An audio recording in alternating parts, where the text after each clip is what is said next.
Hey folks, welcome to today's video. Today I'm going to be talking about a new product that I've designed based upon other designs of other folks and, well, my own as well. I've been refining this design and tweaking it and using a product very similar to this for years now. And what I'm talking about is a belt buckle that doubles as a flint striker for flint and steel fire and a bow drill handhold. So stay tuned and I'll show you the product.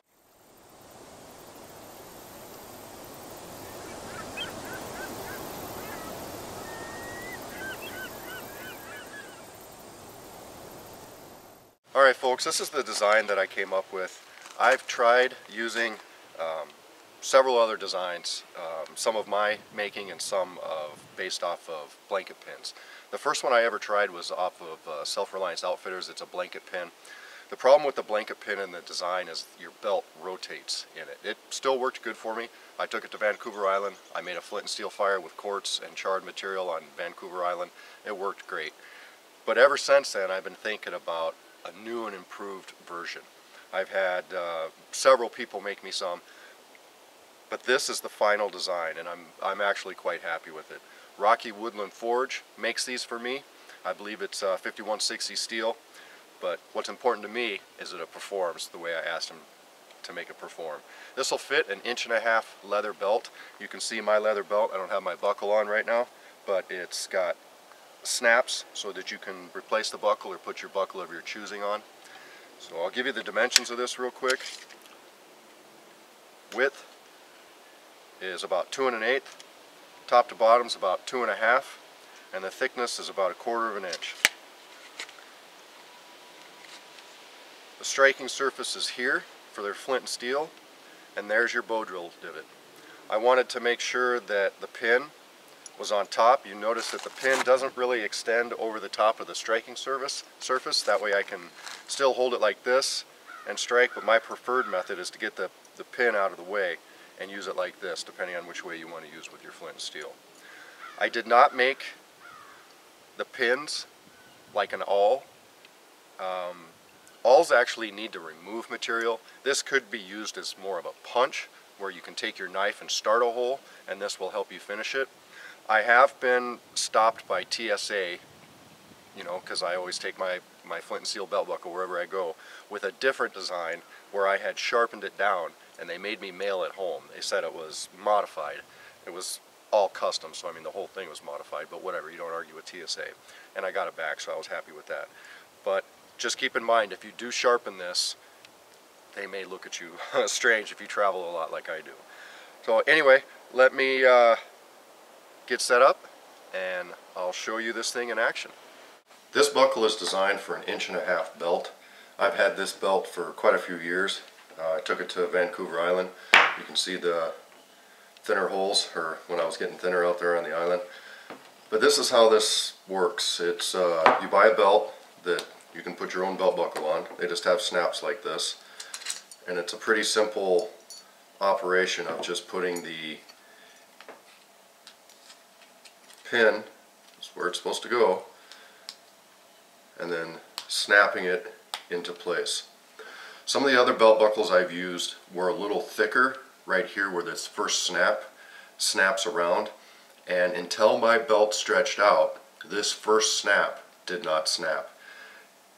That wasn't a problem for me. This back snap snapped, it never came undone, and what I did is I would at night sometimes try to pinch this with my Leatherman or whatever to stretch this belt out, stretch the leather out, so that finally now this other snap snaps. It doesn't have a problem with this belt buckle, but like I said, the other ones in the past were that I had tested out were a little bit thicker. Sometimes if your belt has smaller holes, because this is a pretty substantial pin, you will need to awl out your belt there, this hole, otherwise the pin won't fit all the way down. But as you can see, the ones that I use quite regularly,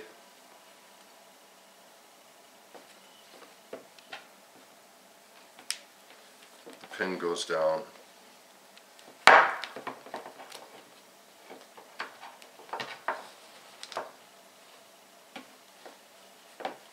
problem. Just like that. I have tried it also on a 2-inch belt. Now this one I had to modify because, like I said, it's not designed for a 2-inch belt. I took a razor knife and I thinned down this part of the belt, and like I said, I also widened out some of the holes. This one's a little bit more challenging to install, but like I said, this is not made for a 2-inch belt. But even so, these snaps are pretty substantial. You just work the snaps. Get the pin out of here first. Like I said, this one's a little bit of a pain.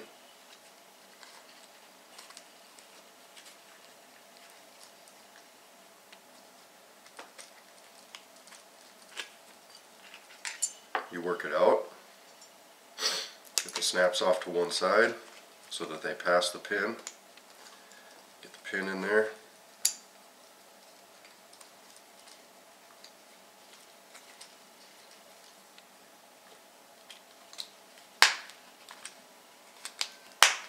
And then snap it into place.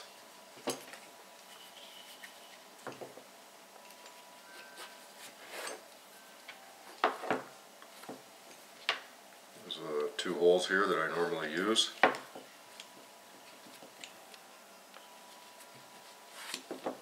Get it down just like that. One other thing that this belt buckle is good at is a bottle opener. It's not just a pop the top. You take it and you twist it and it opens it right up. I'm way out in the woods. I don't have a lighter. I don't have a ferro rod. I'm totally screwed right now. Well, I'm only about 100 yards away from my house, so I think I'll be alright. Anyway, I got my boot off. It's really snowy. I'm going to just go ahead and whip out a bow drill here real quick. Hopefully it'll work. With my belt buckle here.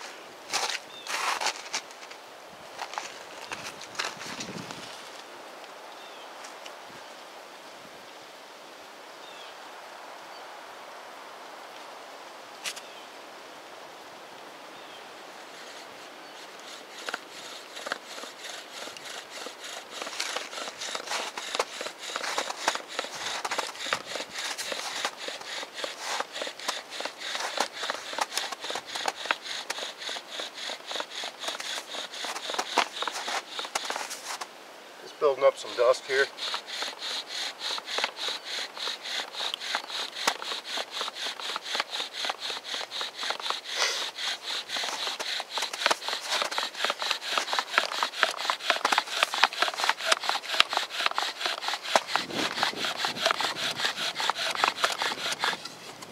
See how that treats me. Try to keep my spindle dry.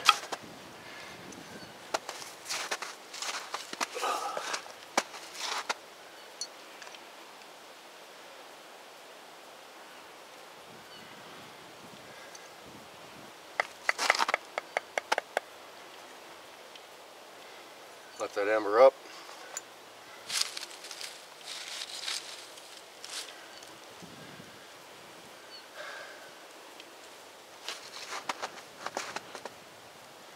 The wind's really kicking.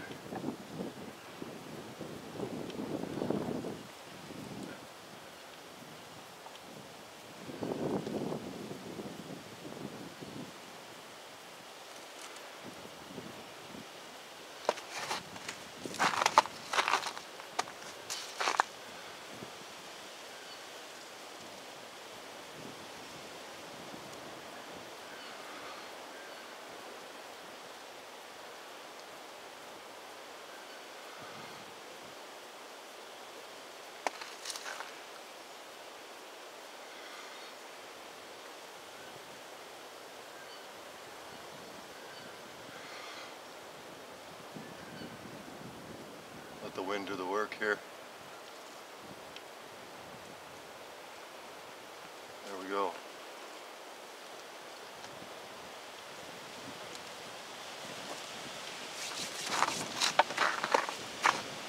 Okay, I got a bow drill fire going. That's the hardest way you should ever have to make a fire in the woods. You should really never ever have to do it. But anyway, my next fire should always be easier. So let me take this belt buckle and show you what we can do for our next fire. Like I was talking about before, the bow drill method, that should be, or friction fire, that should be, you should never have to use that. We always carry a lighter, we always carry matches, ferro rod, whatever you happen to, your preferred method of combustion. You should always have that.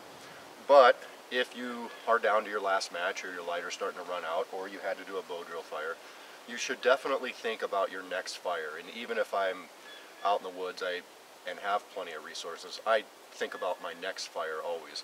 Whether you're charring, cotton from your cotton bandana, charring some fungus or punk wood or pithy weeds, whatever you're doing, you should char it.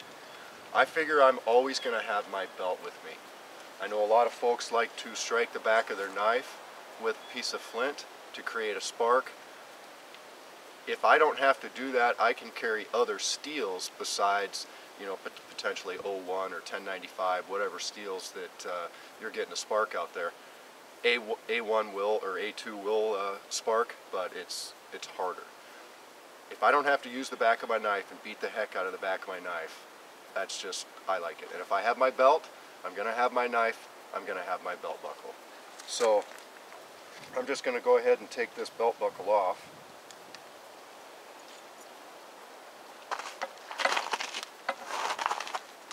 I'm out here in the wind, you're probably not going to be able to see these sparks. We'll see if it works. Hopefully the wind will die down here in a second. Obviously if I was doing this for real, I would try to tuck up in out of the wind, probably try to turn my back to it. I've got a piece of charred lamp wick.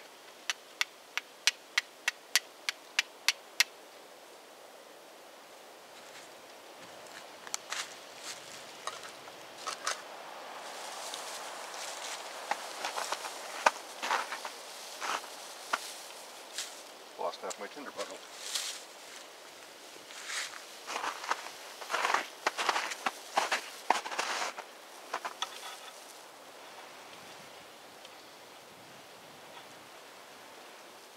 That's one thing about charred material, is it can be very forgiving. That was basically the worst tinder bundle ever, and it works just fine. Something else I thought I'd show you real quick. This is it's either triple-aught or quadruple-aught steel wool. I'll just show you this real quick. If you want to carry this in your pack for whatever it is you might want to carry it for, otherwise it's just kind of a cool little deal. This stuff burns fast, but it burns really hot.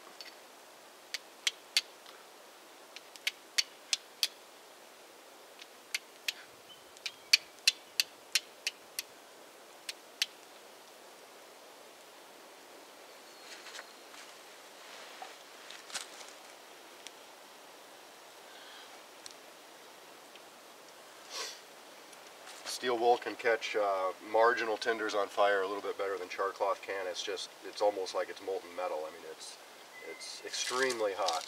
But like I said, it goes out pretty quick. There's still a little ember left in there. Something I definitely don't want to touch.